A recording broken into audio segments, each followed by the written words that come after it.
I see it's 9 o'clock, so I'm going to call the chair's meeting of December 16th, 2020 to order and remind everybody that we are being recorded. So good morning, everybody. Just a couple of announcements I want to make.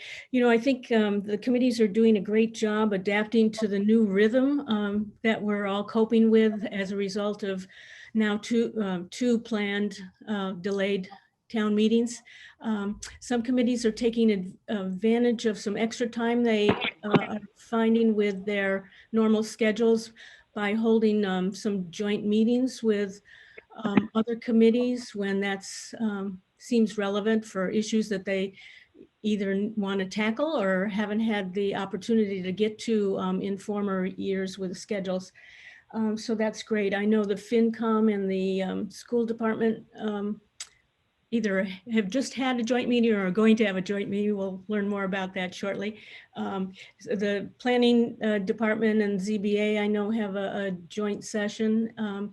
So thank you for taking advantage of that. All of that is in keeping with Envision, the long-term strategic plan, Envision Concord, where a lot of thought and discussion was given to a systems approach to how we deal with town governance and try to get both departments and committees out of their own individual silos or, you know, just focusing on only on their own subject matter. And a lot of the committees have handled that by bringing key issues that are going to come before the town meeting to other key committees that are relevant to whatever the warrant article is that they're working on. So that's another way that creating the synergy and also trying to be in keeping with the systems approach has played out. So thank you for all for doing that.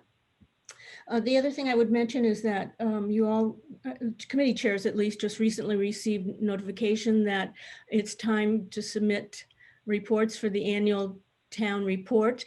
And hopefully that will be done in advance of January 29th. It's going to be more difficult to have photos that you submit this year, just given the situation we're in.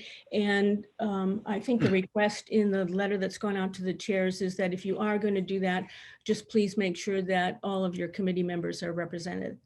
The third thing I just want to quickly mention is that February 27th, 2021 is the town preview meeting for warrant articles. That's a Saturday morning meeting.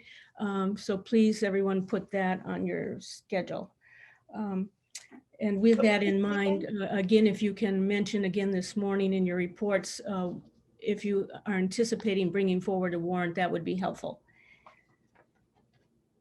And then the last thing I'll just quickly mention is that, as you know, there are renovations to the townhouse going on, and the most recent reoccupancy date is scheduled for April 15th, 2021. That doesn't mean it'll be open immediately to the public, but at least the staff will be able to hopefully move in by then. Most of our town buildings are closed to the public, not all of them, but most of them are, and that continues. So thank you. So I think we're ready to begin on reports, and let's see what we've got here. Carlin, I see you up in the corner here, so I'm going to start with you if you don't mind. Sure, that's fine. I'm ready. Carlin Reed, I'm the chair of the PEG Access Advisory Committee. And in our last meeting, we heard from our Comcast representative about everything Comcast, dealing with the cable world as well as the broadband world. And that's a really interesting discussion. If you want to know something about going on, watch the video. We also had an excellent update from our station manager, Phil Lipshevitz from Minuteman Media Network, about what's going on with the TV station. And we finalized our annual town report, took a screenshot photograph, and I've submitted it. So you have that already, at least Jeremy does. And so does Aaron. So they have that done. Next time, we're going to be looking at our goals for the committee And although there is going to be a PEG funding article, it's an enterprise fund. So that article will be presented at town meeting. I don't see us having any other separate warrant article. So that's my report, unless there's some questions. So this was not planned to put you on first. You've set a high standard for the town meeting report submission. All right. Thank you. Tom. Thank you. CPC will be developing a warrant article proposal.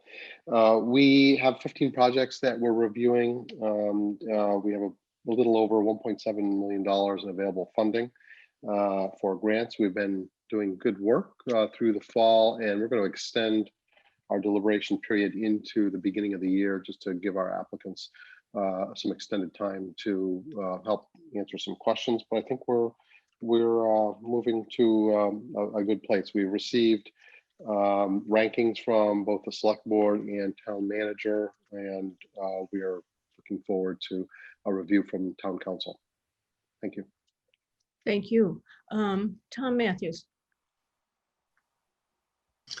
Good morning, everyone. I'm Tom Matthews. I'm the chair of the Board of Assessors. And at our last meeting, we were working on a project that was presented to us from the select board. We did our classification meeting back in November, and the select board asked us to look into ways to make Concord more affordable for residents. And they have asked us to explore using a residential exemption, which is essentially shifting the tax burden from one segment of our population to another.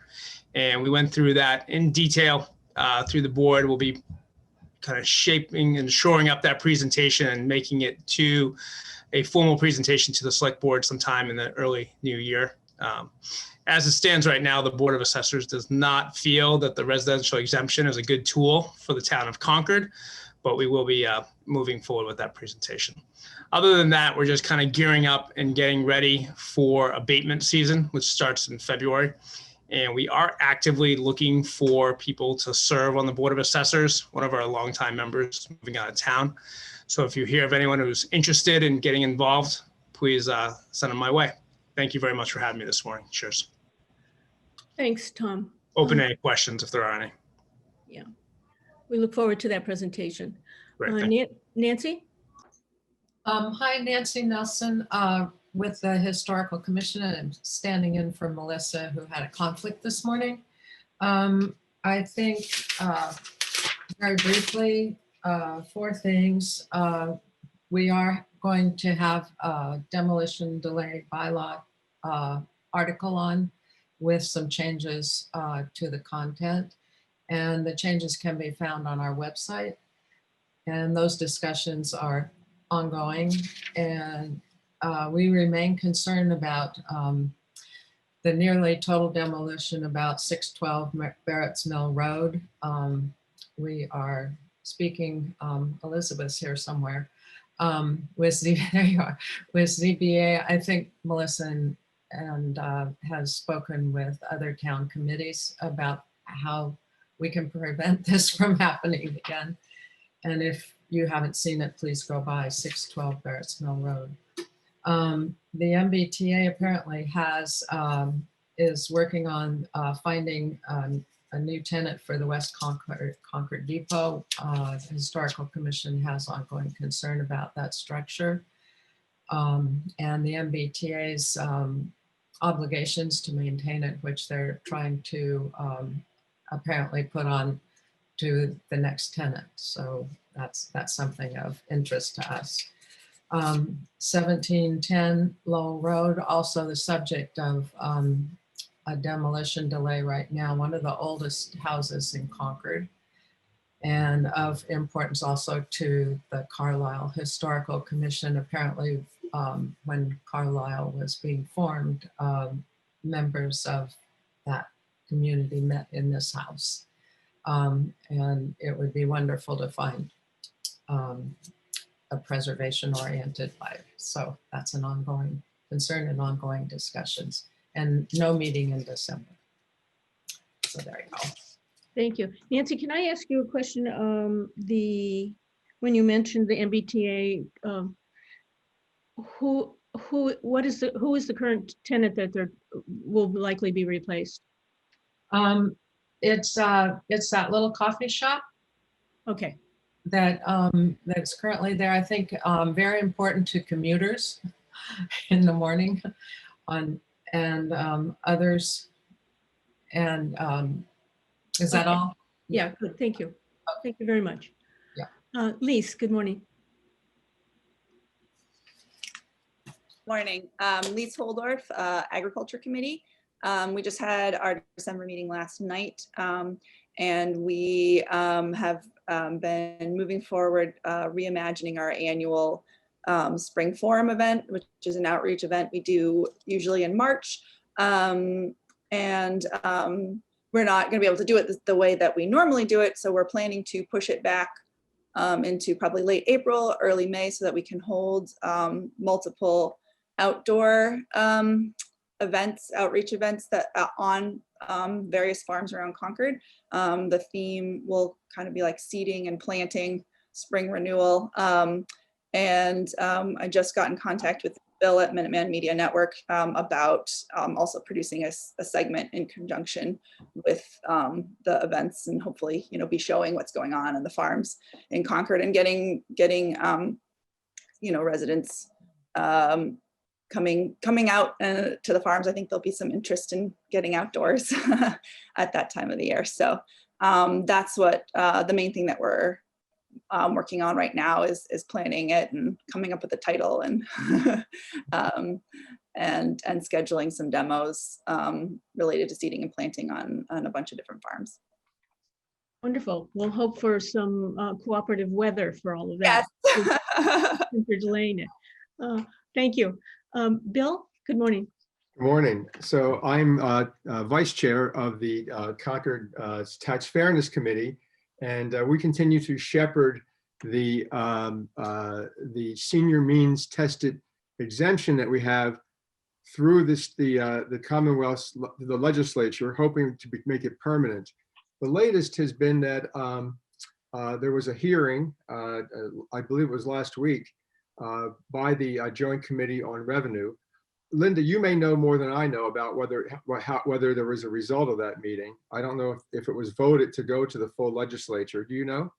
Yeah, they accepted written testimony only, which I know you did as Yeah. well as we did with the select board. Okay. So So we're still waiting, and if it passes, I think we must go back to the town meeting for another vote to reaffirm that we want this, if I'm not mistaken. Do you know that, Linda? I don't know for sure. yes. Yeah, so that'll be there.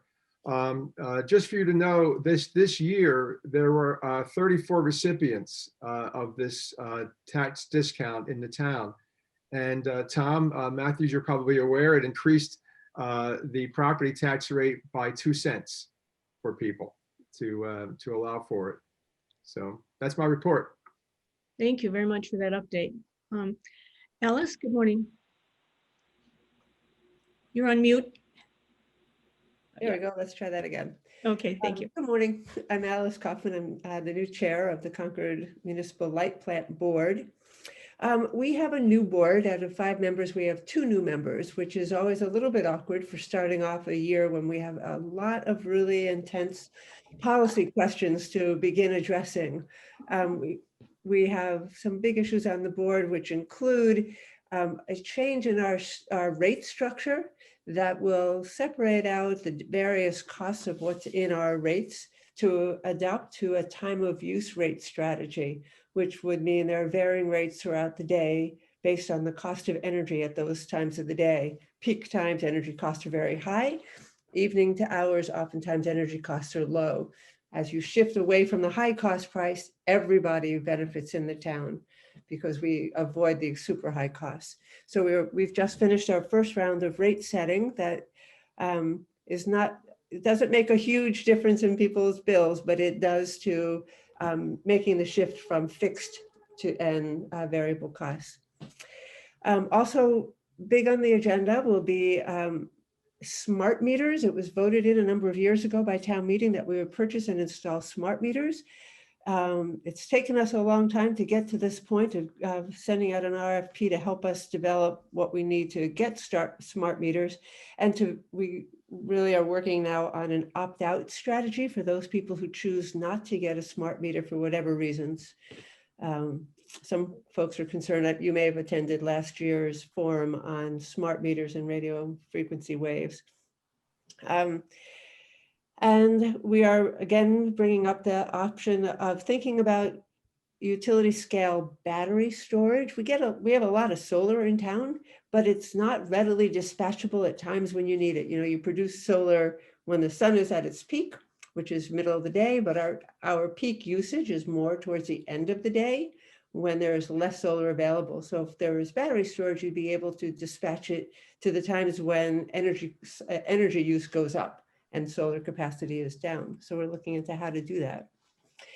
So we are at our next week, we will have a meeting a week after, sorry, on our budget. And that will be a warrant article going forward as an enterprise fund. And we will be beginning a goal setting process to figure out of all the many policies that we're working on, which ones can we actually achieve and implement. And we'll be holding listening sessions and public meetings throughout the year so that people can engage with us on some of the bigger issues. The last thing is to Linda's point, the CMLP staff has been invited to the Climate Action Advisory Board meeting being held this evening to talk about what the light plant and the light board are doing to help meet the town's climate action goals. So I think those are the highlights. That's quite a bit. So thank you very much. The select board, as some of you know, just recently voted on a new fleet electrification policy. So CMLP and CAB are probably interested in that. Yep. So thank you. Good morning, Lee. Good morning, Lee Smith, Chair of the Concord Housing Development Corporation. I don't have a lot to report today. We have been meeting regularly, including this past Monday. We awarded a small grant pursuant to an application. I don't anticipate any town meeting warrant articles at this time. And we are just following the progress of the Junction Village developer getting his financing lined up. It's been delayed a little bit due to election things and COVID, of course. And we're waiting to hear who the appointees are to the Open Space Committee for the parcel that is adjacent to the assisted living facility that'll be protected by conservation restriction. Thank you very much. All right, the select board just this week signed off on the TIF. So that is, Great. yeah, so that's going forward. All right. Thank you. Sarah, good morning. Good morning. Hi. So Concord Carlisle Regional School Committee, we've had a packed month. We had a wonderful, I mean, we're still in school, we're still in session, so that's fantastic. And we had a great budget workshop last week with the Concord FinCom and the Carlisle FinComs. There was a nice opportunity to kind of get everybody on the same page, make sure we all share a common language, a common understanding of the goals and the work around the budgeting process. So I think that we're in a good position as we move forward with this year's budget season. We have been moving forward also with our work on cultural competency and anti-racism. We've had great presentations all through the fall from administration, from student groups, and most recently from the teachers to share really the changes and the evolution of the curriculums through kindergarten all the way up through high school. Highly recommend checking out the recording of that if you have the opportunity to. And we have just begun work on a new COVID testing option. So the students and the faculty in the school have now an opportunity to access one-day turnaround COVID testing in the area. We're working on offering the option at the high school for select populations, but in any event, there is currently now at least an option in Cambridge for people to go to. And so that has taken out one of the more complicated pieces of keeping school open because there were a lot of limitations with having to quarantine and find testing options and waiting for results. So I think that's where we are. Yeah. Lee, you have a question? When will that testing be made available? When will that begin? So that it takes a little bit of time. It's going to all be in-house. There'll be a part of the high school has its own door into the health area, into the nurses center. So there's the company that we're working with, which was actually through the fire department that connected us with this. They're giving us the software to get up and running. So all of the demographical information, it's one-stop shopping for families to go to. It will first, I think, be, well, right now it takes a little bit of time to get the actual software implemented, to figure out exactly what the protocols are, to figure out how we're going to have appointments. I would say January, but for the time being, for the interim, this company is offering the option to go into Cambridge to their facility there. And that's actually open. That's a 7-day-a-week option. Also on the weekends when you wouldn't be able to access the school facility, there's always the backup. If you find out on Saturday that you were a close contact, you can run into Cambridge, get tested, and then know whether or not you can return to school on Monday, which Is that for the all staff. grades? Pardon? All grades? It's all grades. The families pay for it themselves. So it's just another option in addition to the stop the spread or any of these myriad options that there are now. Okay. But it's the facility is going to be available just to people who are symptomatic or who were close contacts. It's not for people traveling. It's not for, it's not for a whole bunch of other reasons because we don't want to stress the school option. But if you have tested for some other reason, you have the option of going into Cambridge. But in any event, at both of the sites, it will be a pay-as-you-go for the families. Thank you. I know the schools and the community have worked very hard to keep the spread under control particularly for the schools, and we've been fortunate to keep kids in school for the most part. The focus on COVID, this management of COVID spread remains a top priority for the town, staff departments and the town as a whole, and a focus of the select board. So we spend a lot of time on this issue, both in our public meetings as well as behind the scenes. So every piece of this is very important. And particularly now as even Concord is seeing a rise in the numbers. So we all need to remain vigilant. Yeah. All right, Nat, good morning. Good morning. Hope everyone's doing well and healthy, and I'm glad to say we have an efficient president-elect. An update from the Bruce Rubin Rail Trail Committee. We had run across an issue with having a quorum. So our November meeting was canceled thanks to some volunteers and quick work by the select board. We are back to having a quorum and actually are also adding another member shortly. Our last meeting, we was a 2-hour and 45-minute meeting, and I'd like to recognize Marcia Rasmussen for doing a fabulous job of answering questions from the abutters to the last half mile trail from Powder Mill to the Sudbury line. There were a lot of questions, and she did a great job, I think, addressing them. Our meeting minutes will reflect that. Another issue that has come up again is Junction Park and some issues with usage of Junction Park by bikers and some concerns about safety. We've been asked to draft a note to the town about it. And I think as we look forward into 2021, this will probably be something that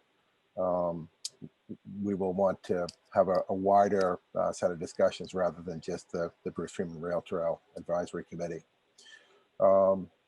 We also approved or also signed off on a letter to support a grant from the CPA that Marcia's been writing.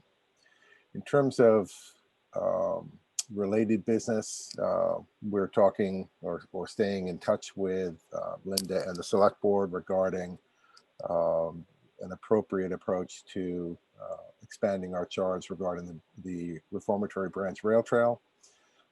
There have been some issues that we've tracked with the cemetery committee with regard to bikers going through the cemetery. It's obviously something that will need to be addressed, but we don't have any standing on that question right now, but we're tracking it. And we've also had some discussion about trying to figure out a way that we might get trail counters that basically count the number of users on the trail as a way to start to think about the long-term issue of once the Route 2 bridge is completed to Acton, that will change the usage of the trail quite a bit. So we're trying to think ahead and say, all right, well, what might it look like?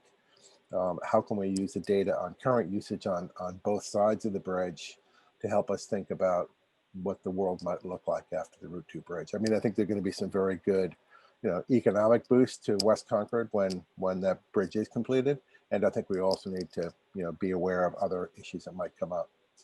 With regard to town meeting, I don't think we have any warrants in mind. And Richard has been honchoing our town report. It should be ready well before the deadline. That's our report. Any questions?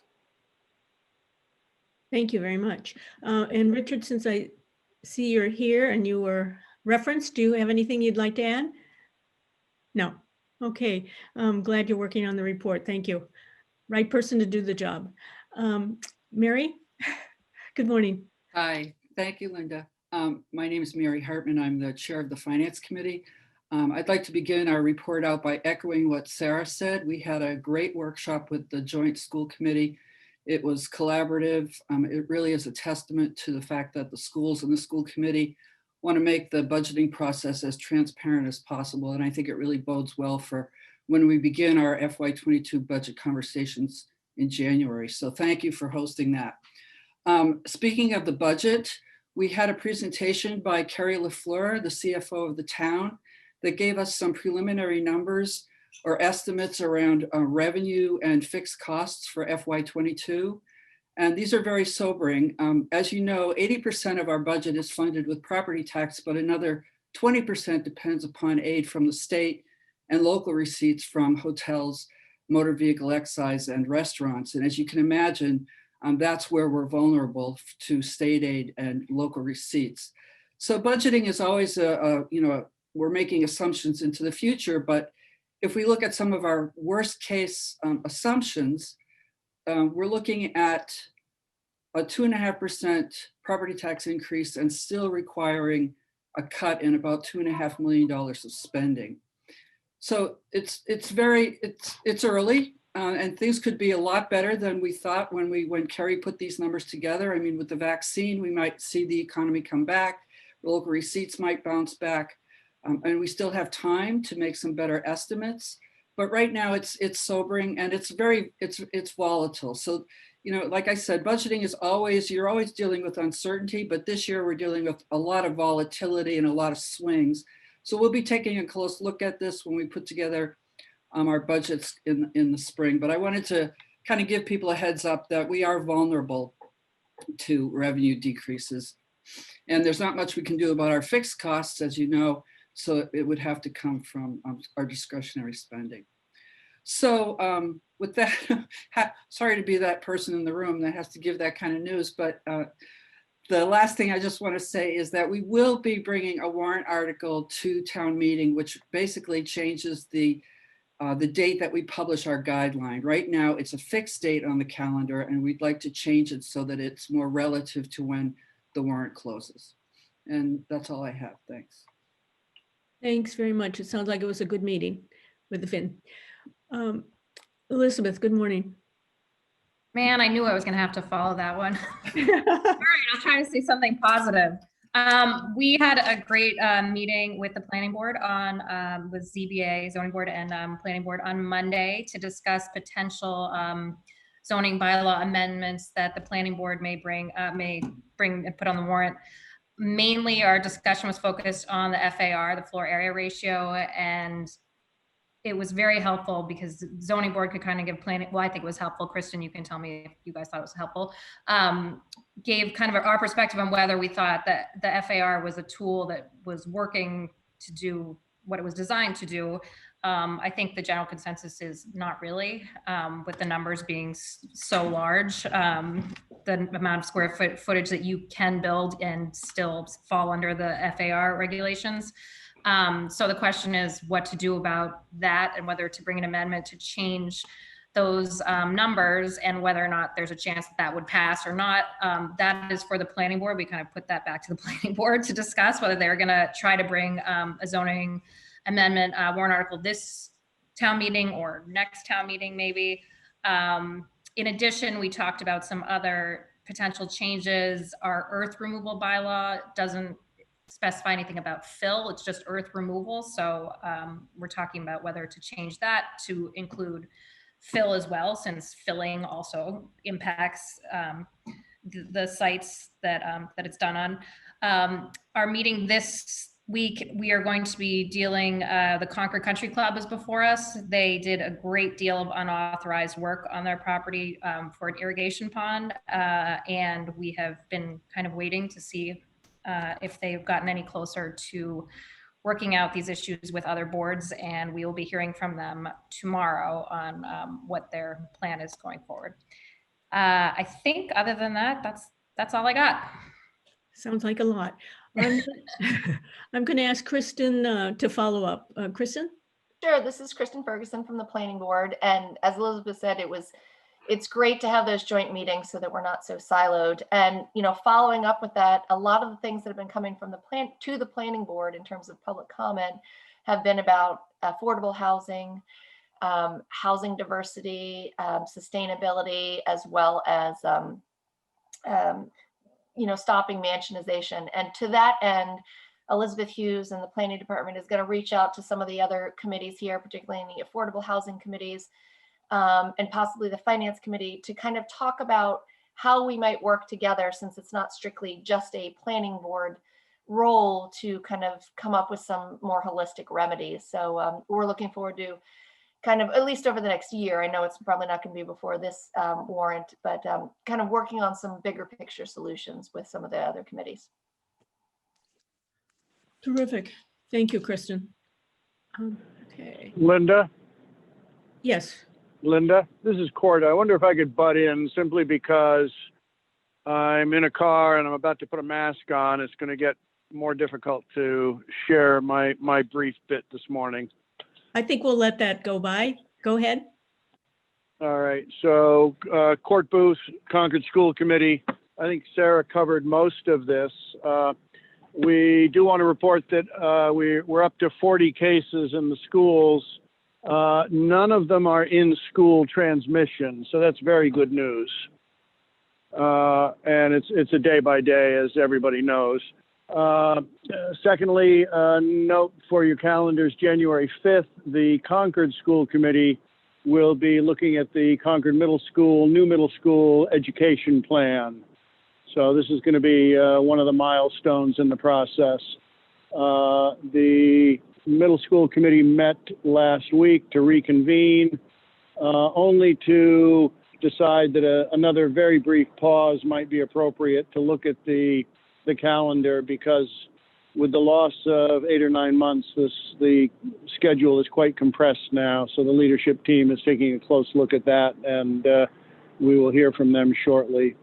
That's what we've got from the Concord Public Schools, in addition to what Sarah covered. Thank you. Thank you. All right. Let's see who we've got here. Marianne. Carol, sorry. Hi, I'm Carol Ann Hannon. I represent the Council on Aging Board. The Council on Aging staff, the outreach coordinators are continuing to do outreach calls to the community.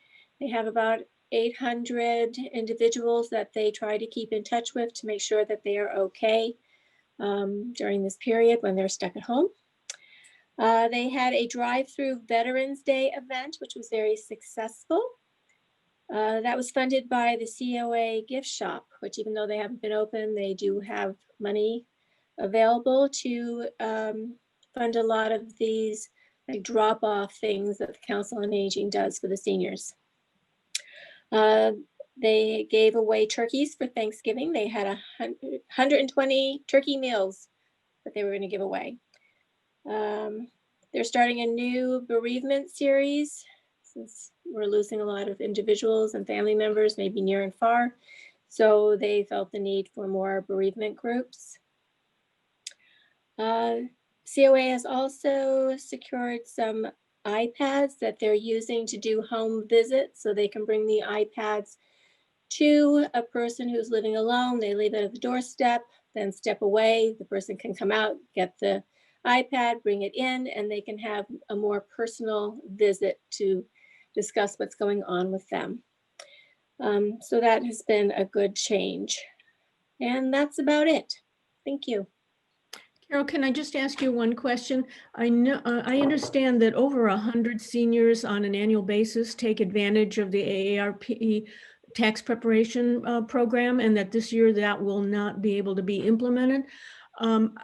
Because of, I think I heard 120 actually, because of the number of seniors who take advantage of that program, has there been any outreach to, I don't know, other COAs or other methods for trying to get that kind of support to seniors?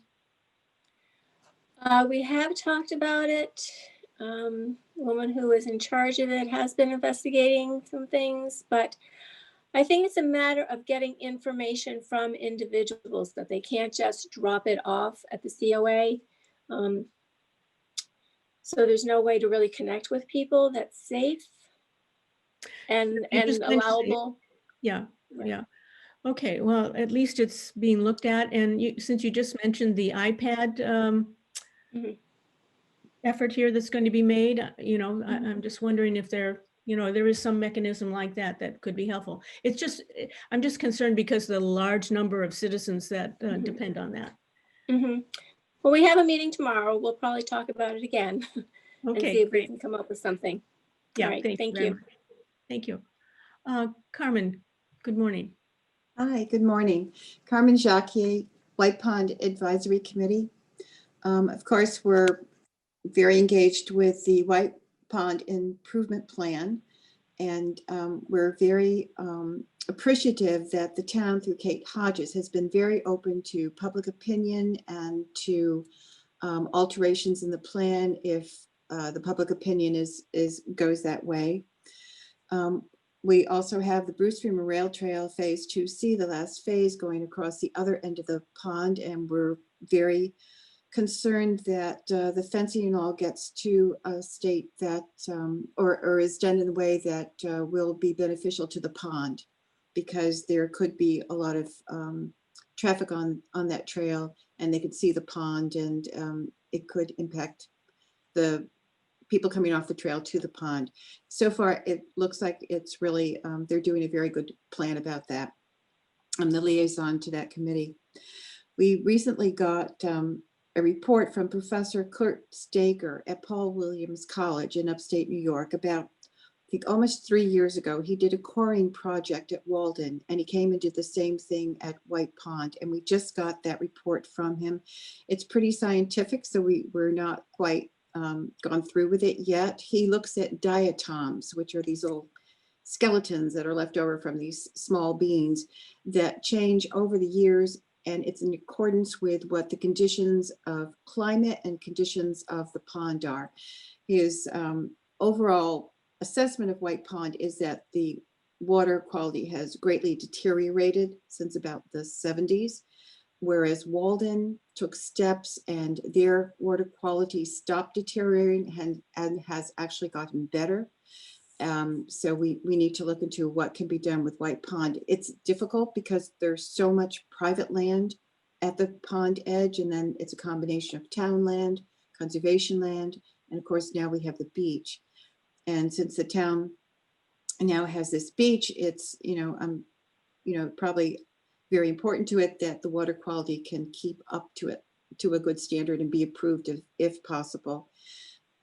Natural Resource did a wonderful job at the Sachem's end of the pond with reestablishing plantings, redoing stairs, and fencing off areas to stop the runoff, which the ESS report of 2016 established as the most cause of pollution of phosphorus coming into the pond, running off from the land. So that's been great, but there's another very privately owned area that's not in good condition, and probably it needs to be looked to. It's owned by 3 different private individuals, so it's a difficult situation that we're going to try to work on this coming year. That's Thoreau Cove. We didn't have huge blooms this year. I also test for the EPA cyanobacteria monitoring group for the past 5 years. There were fewer blooms this year. They were smaller, but I just was notified and sent pictures of a bloom on December 14th, which is the latest I've ever seen a bloom on this pond. Again, they're small. They're kind of dispersed blooms. They're quick. So it's not like what we had in 2015-16, where the pond was closed. And they, all the blooms this year were one particular cyanobacteria, which we usually don't see or see as a very tertiary one. And it was a phenomenon all over New England, and nobody right now can explain it. The one good thing about that cyanobacteria is it's nitrogen-based, and all the other ones are phosphorus-based, and that's what the pollution in White Pond seems to foster. So it's a puzzle. So, and there's also a forum tonight, correct? Yes, I'm sorry, there is a public forum tonight at 6:30. I have the Zoom link that came in December 2nd on News and Notice from Concord. It's at 6:30. And if people can attend it, it'd be very good, because the more people see it and hear it, the better the plan will be. All right, thank you very much. Jennifer, good morning. Hi, good morning, everybody. I'm the co-chair of the Economic Vitality Committee. We're not yet sure if we're going to be pursuing any warrant articles. We're turning our attention to that in January. As many of you may know, we've been operating in sort of a crisis mode, given our mission to support the economic vitality of the town and the impact that COVID has had on the shops and restaurants this year has just been overwhelming. We have been working very closely with a group of volunteers in town called Concord Together, which is a non-government organization.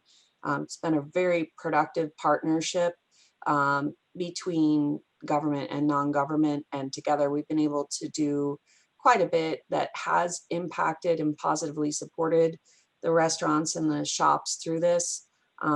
We are very concerned about what's coming up in January and February. As a few of you have already mentioned, our numbers are heading in a very disconcerting way. The shops have just recently had to pull back on their capacity and volume limitations. We're expecting that to potentially get worse in the coming weeks. So we're still operating very much in a week-to-week crisis response mode, and we will be doing so through the end of this year.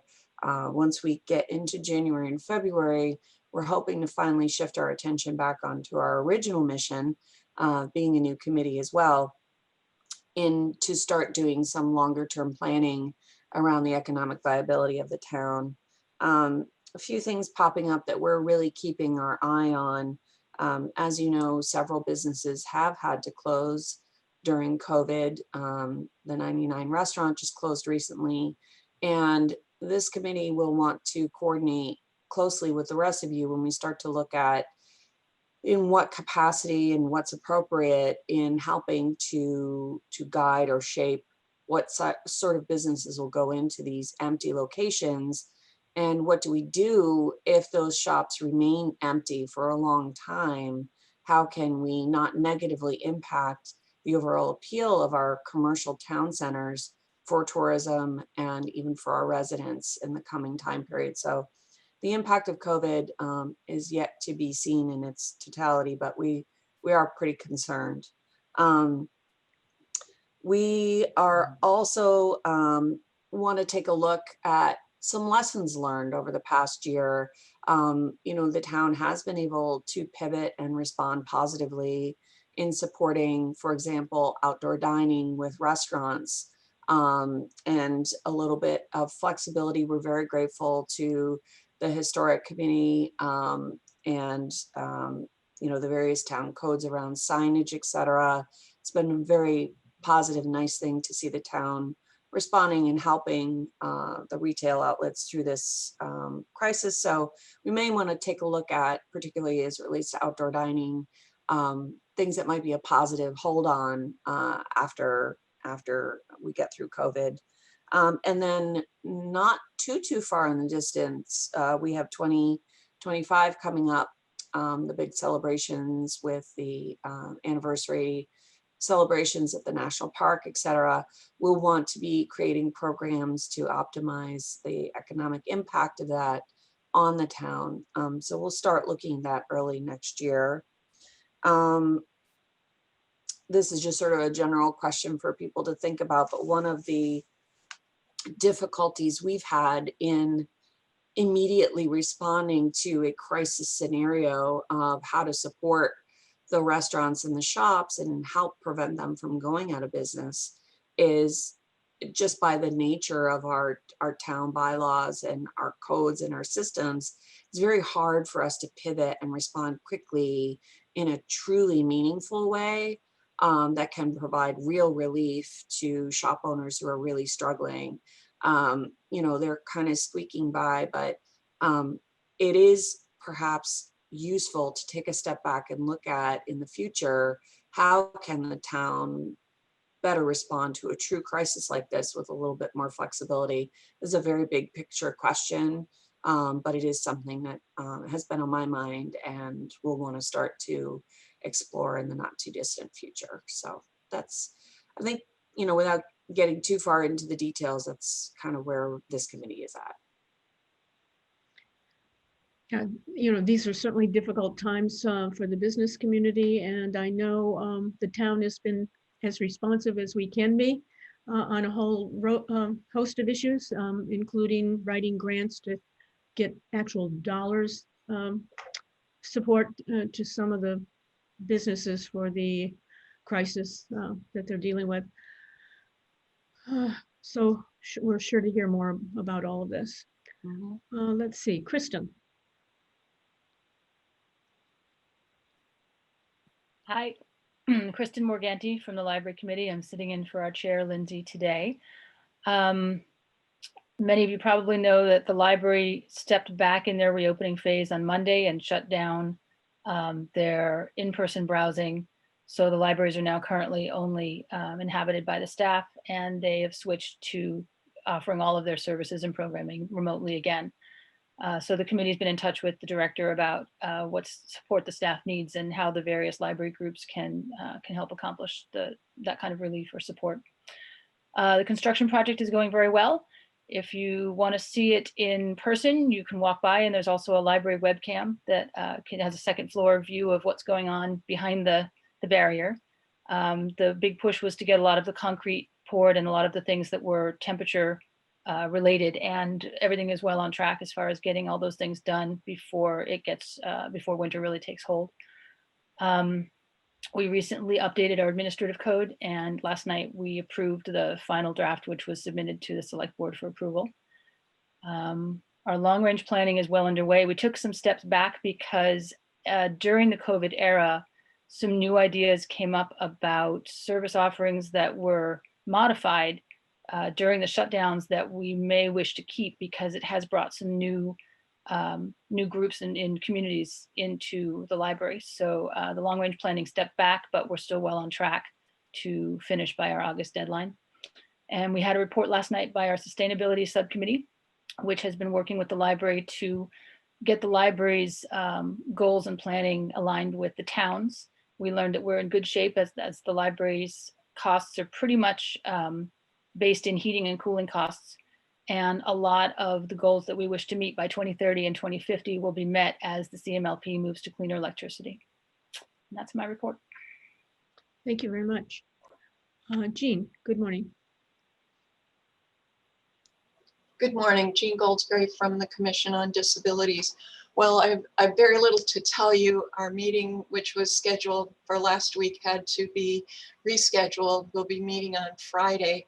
The primary thing that we'll be discussing at that meeting will be the plans for White Pond to make sure that the new plans that are developed are fully accessible for people with disabilities. It's unfortunate that we couldn't meet before the forum that's going to be tonight, but hopefully one or two of our members will be able to attend that forum. I know I'll be there, and then we'll find out more about the plans on Friday. Thank you, Jean. Peter, good morning. Good morning. Thank you, Linda. Historic District Commission, we continue to process a number of applications, mostly non-controversial. We did have a well-attended public meeting a couple of weeks ago. The Jenny Dugan neighborhood of Deck Homes is considering creating a historic district up there. So we had a good public meeting. I do not think this will result in a warrant article this year, though. There's more building to do around that issue. So other than that, we're steady as she goes. Very good. Thank you. Okay, Ed, thank you. Good morning, Ed Nardi, Natural Resource Commission. Over the last couple of meetings, again, relatively straightforward projects, single family residential renovations, but no significant impacts. So continue to move projects along. One of the ongoing discussions we're having is with Middlesex School, who's come before the commission requesting adding 2 additional turf fields. And certainly the turf fields are much better than the earlier crumb rubber fields, but commission remains concerned about plastic breakdown and that kind of fine particulate finding its way into the wetlands, and then an ongoing concern about ultimately how do you recycle these fields at the end of their use, which typically have between a 10 and 12 year life cycle. So good ongoing discussion, asking them to, perhaps look a little further into sustainable fields, turf fields that have taken some kind of dramatic steps on just, durability and resiliency. So a good ongoing discussion as we move forward. Thank you. So Ed, if I may just ask, has there been any reference to the latest version of turf fields that was used by the Middlesex Regional Technical High School? No, no, but a number of the comments that we've received from the public have been very well received, and they've provided some information on some of the advances in turf fields, as well as bringing up concerns about again, ongoing concerns about the changeover from turf to plastic. Yeah, well, if that specifically has not come up, I certainly would refer your committee to take a look at that. Thank you. Will do. Thank you for that. Yeah, thank you. Let's see. I see we have 2 other attendees here. Susan Bates, would you like to make any comment?